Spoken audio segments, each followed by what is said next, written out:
The iron gates of the Blackwood estate didn't just creak. They screamed, a metallic wail that echoed the silent agony shredding through Bella's chest. Rain lashed against the cracked leather of the carriage seats, the smell of damp earth and cheap whiskey clinging to the air like a shroud. This wasn't a wedding procession. It was a foreclosure.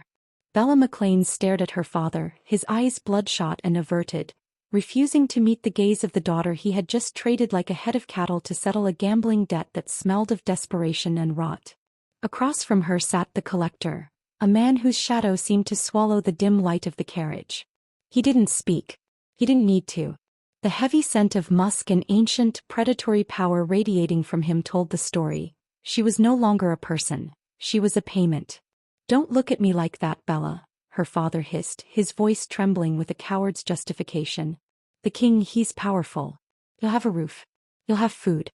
It's more than we have now." "I am a sacrificial lamb, father," Bella whispered, her voice like breaking glass. "And you are the one holding the knife." The carriage jolted to a halt before the monolithic silhouette of the High Peak Citadel.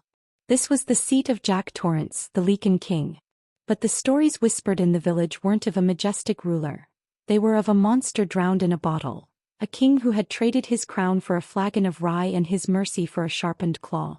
They said he was a beast who forgot how to be a man, a ruler who let his kingdom go to seed while he howled at a moon that no longer recognized him. The carriage door was ripped open.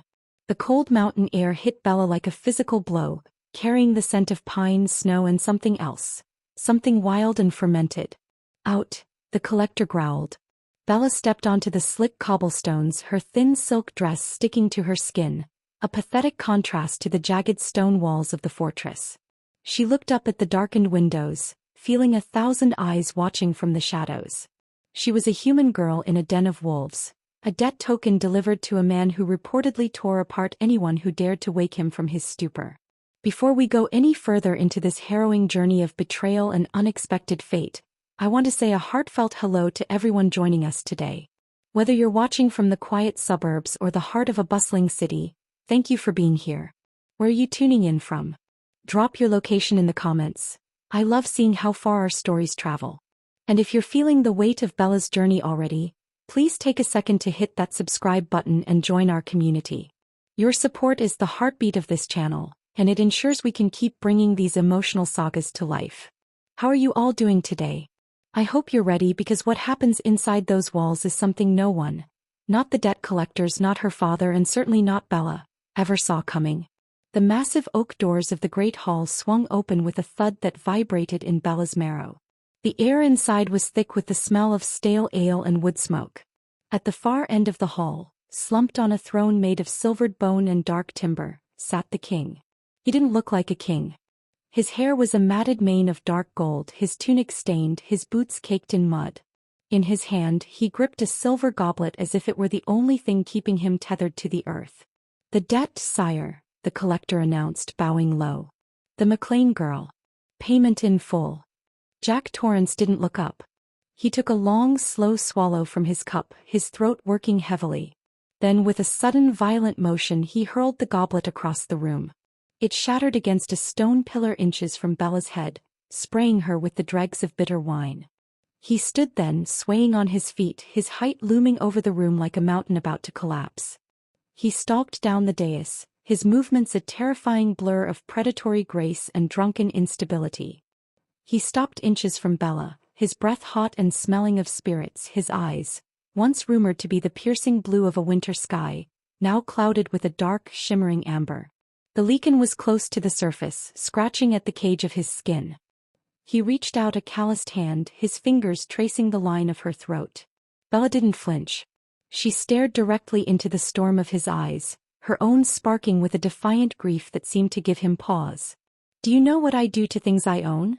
he growled, his voice a low, gravelly rumble that vibrated through her chest.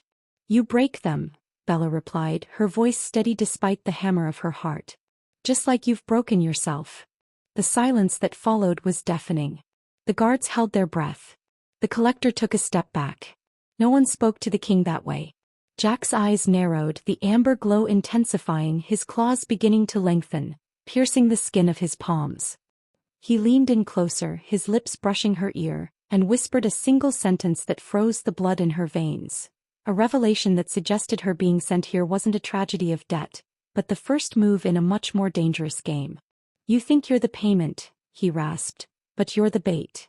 The king's words, "You're the bait," hung in the air like a death sentence. Jack Torrance didn't wait for her reaction. He turned on his heel, stumbling slightly, and bellowed for more ale. The predatory grace he'd shown seconds ago vanished, replaced by the slumped shoulders of a man drowning in his own skin. Bella stood frozen. She wasn't just a daughter sold for gold. She was a piece on a chessboard she didn't yet understand. As the guards led her away toward the Maiden's Tower, a poetic name for what was clearly a stone cage, Bella realized her deepest fear wasn't death. It was being used. Back in the village of Oakhaven, she had spent her life being the glue for a family that didn't deserve her. After her mother, Ellen Ripley, had passed away years ago, Bella had taken on the burden of her father's failures. She had a gift for healing, for seeing the fractures in people and trying to mend them, but her father had seen that empathy as a commodity. "Don't expect a soft bed, girl," the head guard, a scarred Lycan named Vito Corleone, grunted as he shoved a heavy iron key into a lock. He didn't look at her with cruelty but with a weary sort of pity. "The king hasn't bedded a woman in 3 winters. He prefers the bottle. It's safer for everyone." "Why does he drink?" Bella asked, her voice echoing in the cold spiral staircase. Vito paused, his yellow eyes flickering with a momentary lapse in his professional veneer. "Because the memories of the Great Purge have sharper teeth than he does. Sleep with one eye open, McLean. The king isn't the only wolf in this mountain." Left alone in a room that smelled of cedar and neglect, Bella's mind raced. She looked out the narrow arrow-slit window at the moon, which was waxing toward full. In 2 nights the change would come. A drunken Lycan was a tragedy. A drunken Lycan during the full moon was a massacre. But as she explored her quarters, she found something tucked behind a rotted tapestry of a silver wolf. It was a journal, its leather cracked, the name Sarah Connor embossed on the inside cover. The king's late sister who had vanished during the war. The entries spoke of a blood curse, a rot in the Lycan lineage that Jack was desperately trying to numb with spirits. He wasn't just a drunk. He was a dam holding back a flood of madness that would consume his pack if he ever let his guard down. The next morning, the citadel was a hive of hushed whispers. Bella was summoned not to the king's chambers but to the kitchens. She was to stay, she was to work. There she met the king's primary advisor, Hans Landa, a man with a smile that never reached his eyes and a scent that reminded Bella of stagnant water and old parchment. "Our king is indisposed this morning," Hans said, his voice smooth as silk over a grave. "He has a penchant for the local rye. It's a shame. A ruler should be upright. But perhaps a human girl's presence will provide the distraction his enemies require." "You speak of him as if he's already dead," Bella challenged, gripping a paring knife a little tighter. Hans chuckled, a dry, rattling sound. "In this kingdom the weak are culled. Jack is holding on to a throne he no longer has the strength to protect. Be careful, Bella. If you try to steady a falling mountain you'll only be crushed beneath it." Bella realized then that the citadel was split. There were those like Vito who remembered the Jack who was a hero, and those like Hans who were circling like vultures, waiting for the king to finally pass out and never wake up. That afternoon she found Jack in the courtyard, hacking at a training dummy with a blunt practice sword. He was sweating out the previous night's poison, his movements jagged and furious. He looked like a man trying to kill his own shadow. "You're off balance," Bella called out, stepping into the light. Jack froze. He wiped the sweat from his brow, his eyes bloodshot in the daylight. "The payment speaks. Go back to your tower, girl. I have no use for a human's opinion on combat." "I'm not talking about your feet," Bella said, walking toward him, ignoring the way the guards shifted their spears. "I'm talking about your soul. You're fighting a war against a bottle because you're too afraid to fight the people in this castle who want you dead." Jack roared, a sound that was half human, half beast, and slammed his practice sword into the stone wall, shattering the wood. He stormed toward her, his shadow looming over her, the scent of musk and anger rolling off him in waves. He grabbed her by the shoulders, his grip bruising. "You know nothing of my fear," he hissed. "I know that a king who hides in a bottle is a coward," Bella countered, her eyes burning into his. "And I wasn't sold to a coward. I was sold to a king. If you want to be the monster everyone says you are, then kill me now." But if there's a man left in there, stand up and lead. For a heartbeat, the amber in his eyes cleared. A raw, piercing vulnerability flickered in his gaze, a longing to be seen as something other than a beast. It was the first stitch in a bond neither of them wanted, but both desperately needed. Before we see how Jack responds to this defiance, I have to ask, have you ever been in a situation where you had to speak a hard truth to someone who didn't want to hear it? Bella is risking everything here. If you're rooting for her, make sure you've liked this video and let me know in the comments.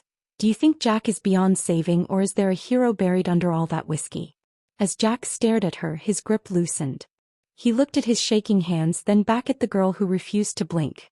The hunt starts tomorrow, he whispered, his voice cracking. If I don't bring back the great stag, the pack will challenge me. And I can barely see straight. Then let me help you, Bella said. Not as a slave. As a partner. The secret she didn't tell him? She had seen the way Hans Landa had looked at the king's drink earlier. Jack wasn't just drinking because he was broken. He was being poisoned. The dawn of the great hunt didn't break. It bled across the horizon in streaks of violent crimson. The citadel was a cacophony of baying hounds and the heavy rhythmic thud of Lycan soldiers testing their armor. This was more than a tradition, it was a trial. If Jack failed to fell the great stag, the ancient laws of the bloodline dictated he was unfit to lead. The crown would be up for blood claim, and Bella knew exactly whose hands were itching to take it. Bella spent the early hours in the infirmary, her fingers flying as she ground dried milk thistle and charcoal into a potent paste. She had seen the way Hans Landa's eyes lingered on the king's morning flagon. She wasn't just a bride or a debt, she was a chemist in a house of assassins. You're wasting your time, a voice rasped from the shadows. It was Clarice Starling, the castle's head herbalist and a woman whose face was a map of old scars. She watched Bella with a piercing, analytical gaze. The king doesn't want to be cured. He wants to be erased. He's being poisoned, Clarice, Bella said, not looking up. The booze is just the mask. Someone is slipping him nightshade extract. Not enough to kill, just enough to keep his mind clouded and his reflexes dull. Clarice went still. If you're wrong, Hans will have your head. If you're right, he'll have your soul. I've already been sold once this week, Bella snapped, packing the charcoal paste into a small vial. I'm losing my patience for threats. She intercepted Jack in the armory. He was a wreck. His hands shook so violently he couldn't buckle his chest plate. The smell of rye was replaced by a sour, chemical odor that confirmed Bella's fears. He looked at her, his eyes unfocused, a bead of sweat rolling down his temple. The horses are ready, Jack muttered, his voice thick. Why are you here, girl? Drink this, she commanded, thrusting the vial at him. More poison, he laughed, a hollow, jagged sound. The whole world is offering me a cup. Why should yours be any different? Because mine is the only one that comes with a chance to survive the day, Bella said, stepping into his personal space, her heart hammering against her ribs. She took his massive, trembling hand in hers. They are waiting for you to fall. Don't give them the satisfaction. Something in her touch, the sheer, unadulterated humanity of it, seemed to shock his system. He looked at her, really looked at her, and for a fleeting second the fog in his eyes lifted. He downed the sludge in one go, gagging as the charcoal hit his system. The great hunt began with a horn blast that shook the very foundations of the mountain. Jack mounted his black stallion, his posture stiff, while Bella was forced to follow on a smaller mare, kept close as a good luck charm, that felt more like a target. They rode deep into the whispering woods, where the trees grew so thick the sun couldn't reach the forest floor. The atmosphere was electric with suppressed violence. Hans Landa rode at the king's right hand, his eyes scanning the brush with a predator's patience. Suddenly the hounds went silent. A mist rolled in, thick and smelling of ozone. From the white veil emerged the great stag, a creature of legend, its antlers spanning 10 feet, glowing with an ethereal silver light. It didn't run. It stood its ground, looking at Jack with eyes that seemed to judge his very ancestry. Take the shot, sire, Hans whispered, his hand resting on the hilt of his own blade. Prove you are still a wolf. Jack raised his bow. His arm was steady. The charcoal was working, but as he notched the arrow, a low growl erupted from the shadows behind them. It wasn't the stag. It was a pack of feral Lycans, outcasts who had succumbed to the madness Jack so feared. They had been lured here. A trap. Vito Corleone shouted, drawing his sword. But the first arrow didn't fly toward the ferals. It flew toward Jack. Bella saw the glint of steel from the treeline. A hidden assassin. Without thinking, she kicked her mare, slamming into Jack's horse just as the arrow hissed through the air. It grazed her shoulder, tearing through her silk dress and drawing a line of fire across her skin. Jack roared, but it wasn't the drunken stumble of a fool. It was the primal, earth-shaking fury of a king. He vaulted from his horse, his body shifting mid-air, bones cracking and reforming, fur erupting from his skin as he transformed into a massive silver-backed Lycan. He didn't hunt the stag, he became the shield. In the chaos, Hans Landa vanished into the mist. Jack tore through the ferals with a terrifying efficiency, but as the last one fell, he turned his gaze on Bella. He was still in his beast form, his snout dripping with blood, his amber eyes glowing with a hunger that was losing its battle with his consciousness. He lunged toward her, pinning her against a mossy oak. His claws dug into the wood on either side of her head. Bella didn't scream. She reached out, her fingers stained with her own blood from her shoulder wound, and pressed her palm against his wet, furred chest, right over his thundering heart. "Jack," she whispered. "Stay with me." The wolf leaned in, his teeth inches from her throat. He sniffed her wound, the scent of her blood mingling with the herbs she'd used. Slowly, painfully, the silver fur began to recede. The monster shrank back into the man. Jack collapsed against her, his naked skin cold and trembling. He looked at the blood on her shoulder, then at the empty space where Hans had stood. "You bled for me," he rasped, his voice a broken ghost of itself. "Why?"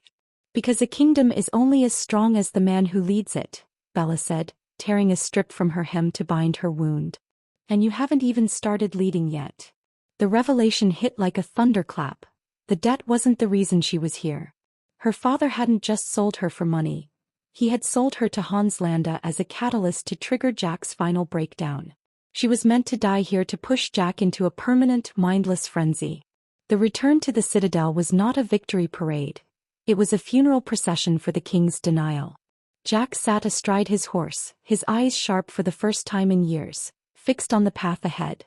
Bella rode beside him, her shoulder throbbing with a rhythmic heat, her mind weaving through the web of treason she'd uncovered. Hans Landa was waiting on the battlements, his face a mask of perfect, fabricated relief. "Sire, we feared the ferals had claimed you in the mist. And the girl, she is wounded." Jack didn't answer until he had dismounted and stood directly in Landa's space. The scent of the wolf still clung to him, raw, metallic, and dangerous. "The girl saved my life, Hans. Which is curious, considering your archers were supposedly clearing the perimeter. A lapse in coordination, I assure you."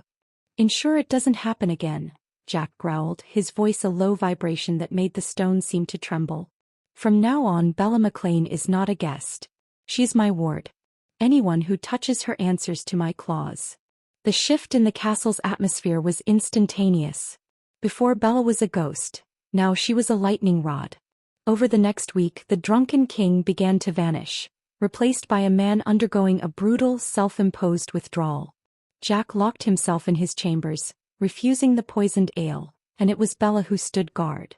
She became his anchor. During the long, agonizing nights when the Lycan fever burned through him, she stayed.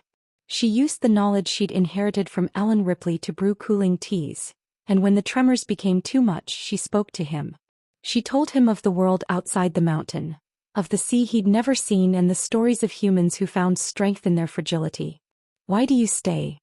Jack gasped one night, his sweat-slicked skin steaming in the cold air.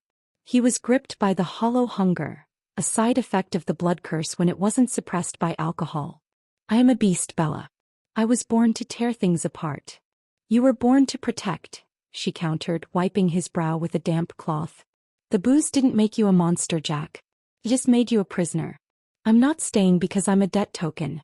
I'm staying because I see the man you're trying to kill and I happen to like him." In the quiet, vulnerable hours of the night, a bridge was built. Jack began to share the secrets of the Lycan bloodline, how the curse was a corruption of an ancient gift and how his father Vito Corleone, the elder, had succumbed to a madness that nearly razed the kingdom. "My sister Sarah saw it coming," Jack whispered, his hand accidentally brushing Bella's. He didn't pull away. His fingers were calloused but incredibly gentle as they traced the bandage on her shoulder. She died trying to find a cure. I think she was betrayed from within. The romantic tension between them grew, not from grand gestures but from shared survival. It was in the way Jack's eyes followed her across the room, or the way Bella's breath hitched when he stood close enough for her to feel the heat of his shifting blood. But as their bond deepened, the shadows grew longer. Hans Landa wasn't idle. He began to plant seeds of doubt among the pack. The king is bewitched by a human girl, the whispers went. He has traded his strength for a woman's touch. He is too weak to lead the coming war against the northern packs. One evening, Bella found a dead crow on her pillow, a classic Lycan omen of a stolen life. The message was clear: leave or be sacrificed. Instead of fleeing, Bella went to the training grounds. She found Jack teaching the younger pups the art of the defensive strike. He looked healthier, his eyes clear and his movements fluid. But as she watched, she noticed something chilling. Several high-ranking officers, men who had served Jack's father, were gathered in a tight circle with Hans. Among them was Anton Chigurh, a brutal mercenary captain known for his lack of mercy. They weren't looking at the king. They were looking at the moon. The full moon was only 24 hours away.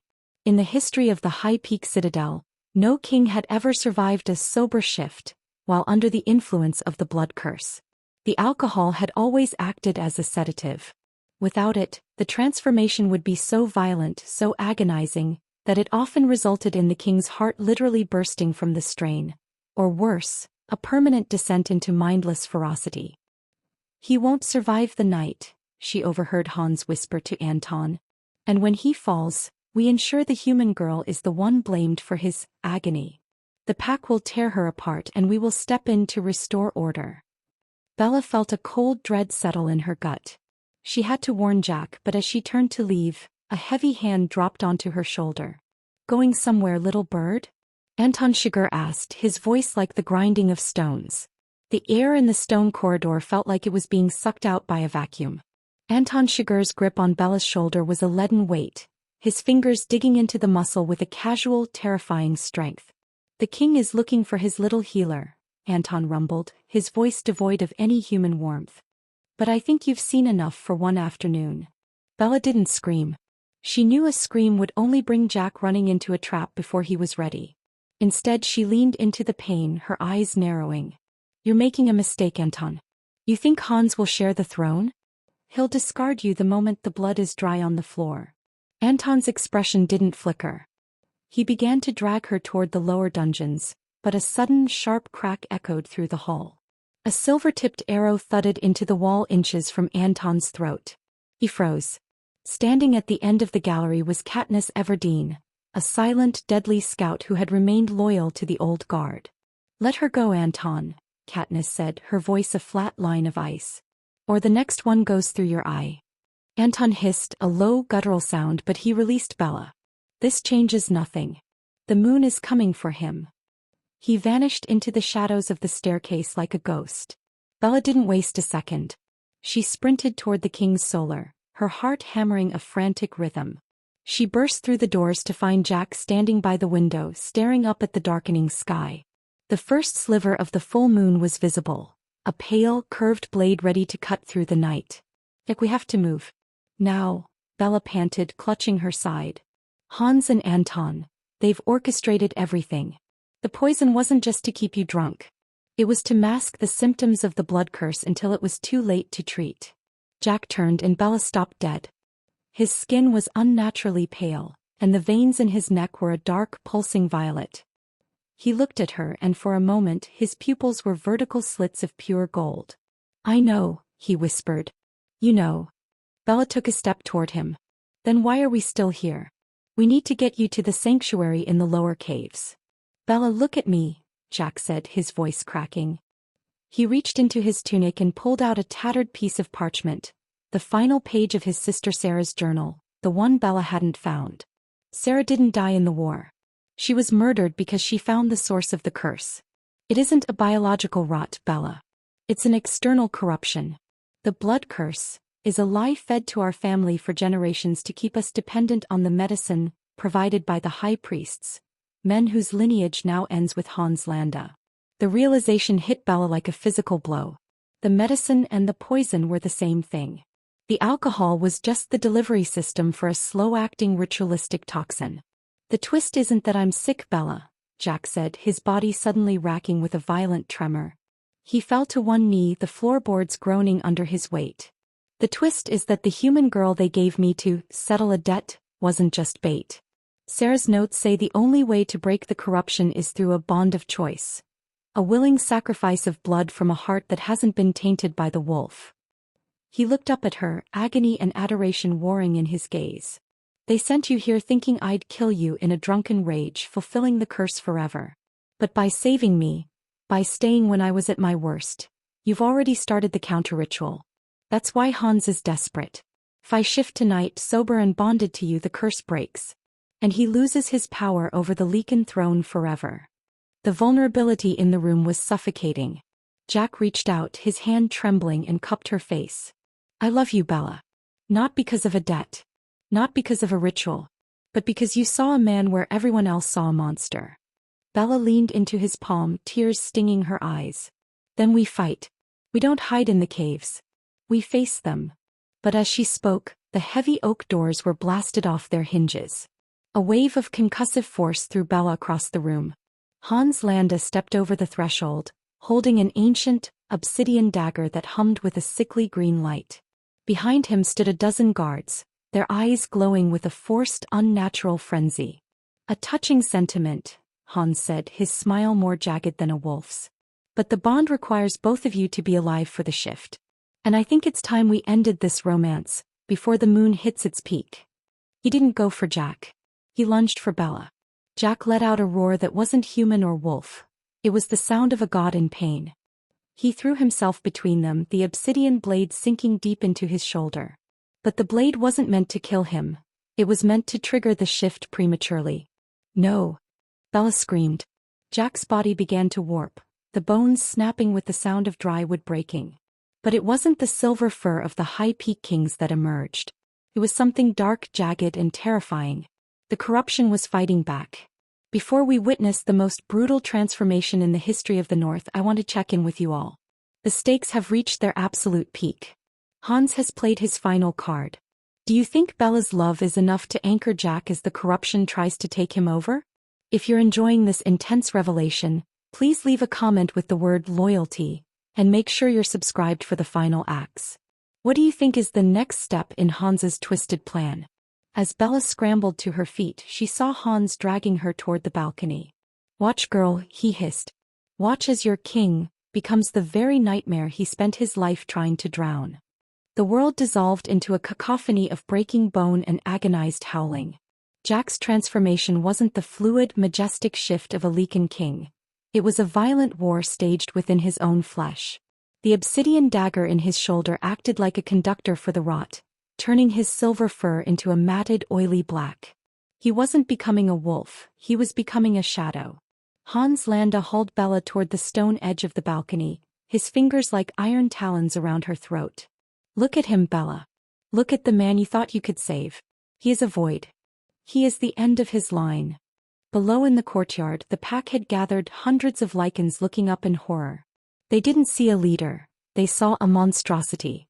Anton Shiger stood among them, raising his voice in a practiced cry. The human girl has poisoned the king's blood. She has turned our ruler into a demon. The betrayal was total. Bella watched as Jack, now a massive, distorted beast, thrashed in the center of the solar. He was blind with pain, his claws furrowing deep grooves into the stone floor. He turned his head toward her, but there was no recognition in his amber eyes, only a bottomless, agonizing hunger. Jack, please. Bella screamed, her voice breaking. In response, the beast let out a shockwave of a roar and lunged, but not at Hans. He lunged at the wall, smashing through the masonry, desperate to escape the light of the moon that was now searing him like a brand. He leaped from the heights of the citadel, a dark streak disappearing into the impenetrable canopy of the whispering woods. The beast is loose.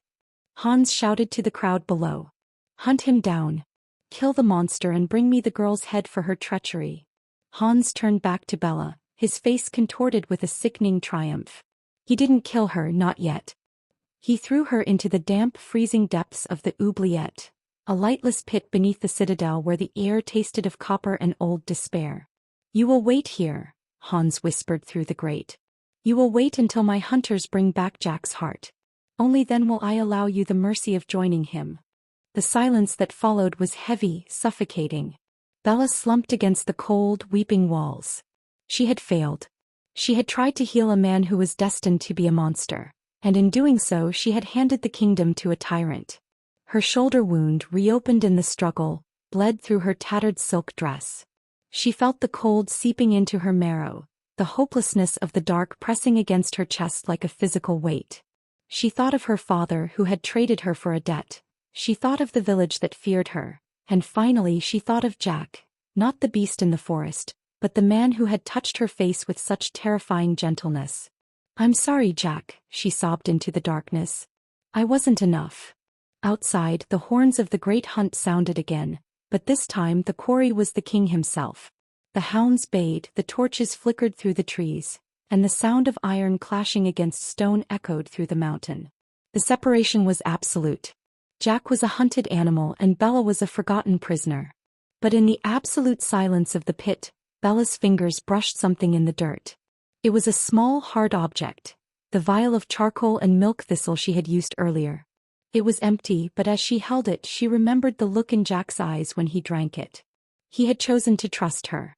This is the point where most stories end in tragedy. The hero is lost to the beast, and the heroine is buried in the dark. It feels like there's no way out, doesn't it? If you're feeling the weight of this moment, I want you to take a deep breath. Our characters are at their lowest, but the dawn is coming. Have you ever felt like everything was stacked against you? Tell me about a time you found strength in the dark in the comments below. And if you're desperate to see Bella and Jack reunite, make sure you've hit that notification bell so you don't miss the turning point. High above, the moon reached its zenith, casting a cold, judgmental light over a kingdom on the brink of civil war. The wind howled through the trees, sounding eerily like a name. Bella? Bella. The beast was in the woods, but the man was still fighting. The darkness of the oubliette wasn't just the absence of light. It was a living, breathing weight. But as Bella sat in the muck, her fingers tightening around the empty glass vial, a strange clarity washed over her. She remembered her mother's voice, Ellen Ripley's final lesson. "The wolf doesn't fear the fire, Bella. It fears the light that shows it what it's lost." The blood curse thrived on isolation and the belief that the beast was the truth. But the beast was the lie. Suddenly, a rhythmic clink clink clink echoed from the ceiling of the pit. A shadow moved across the iron grate and a slim, calloused hand reached through.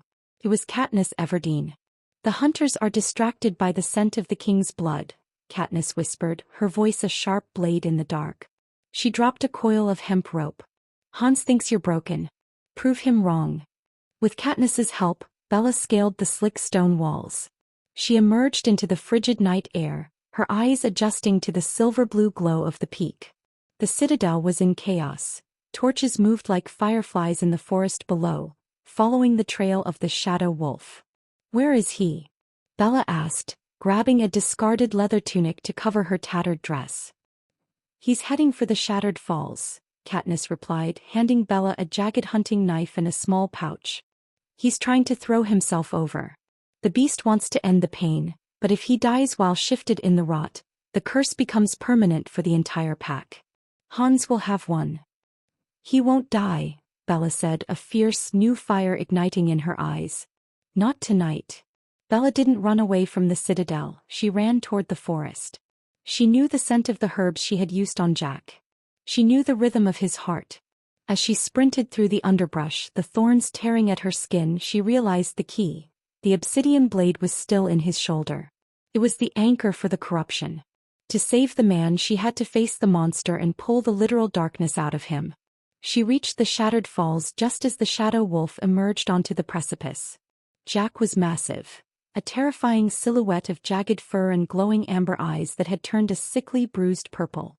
He stood at the edge of the 1,000-foot drop, the roar of the water competing with his piteous, guttural whines. Behind him, Anton Chigurh and a dozen hunters closed in, their silver-tipped spears leveled. "End him!"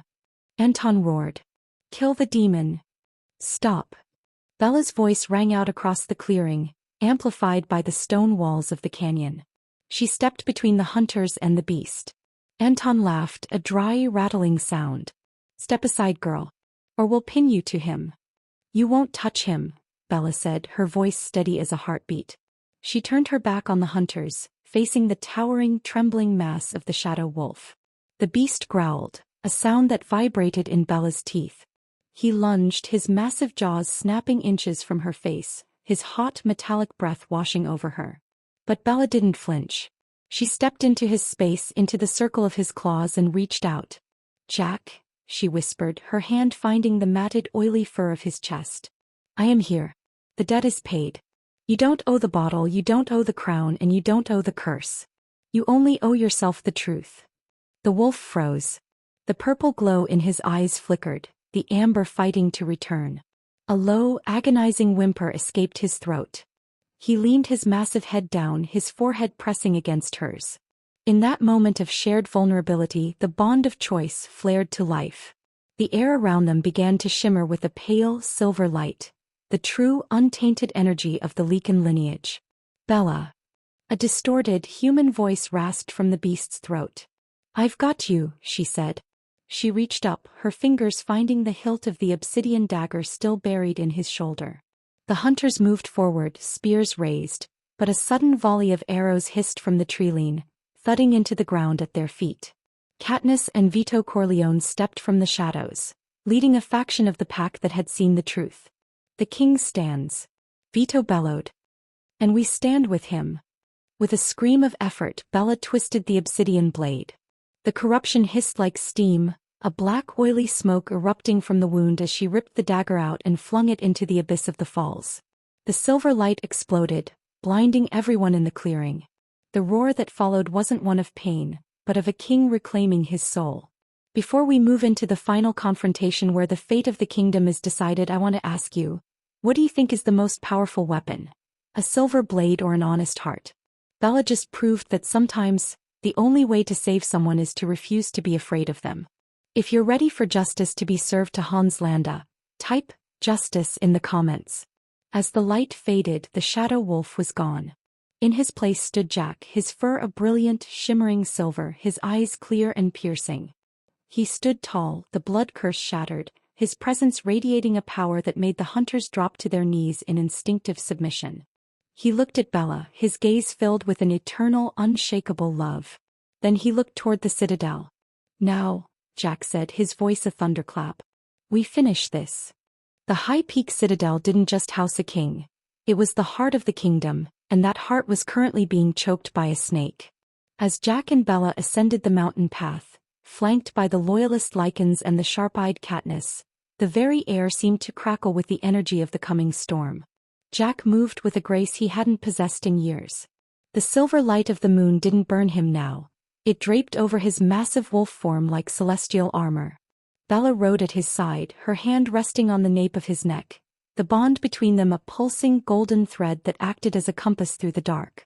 They breached the main gates not with a siege, but with the sheer authority of a rightful ruler's return. The guards, seeing the shimmering Silver King they had only heard of in legends, dropped their pikes. "The king is whole." Vito Corleone's voice boomed, echoing off the stone ramparts. "The curse is broken." But Hans Landa was not a man to go quietly into the night. He was waiting in the great hall, standing before the bone throne. In his hand he held a scepter tipped with a shard of the same obsidian that had nearly ended Jack. Beside him stood Anton Chigurh, his eyes cold and ready for slaughter. "A miracle," Hans sneered, though his grip on the scepter tightened until his knuckles turned white. The drunkard found his feet. "But a kingdom isn't built on feelings, Jack. It's built on order. And you are a chaos that needs to be extinguished."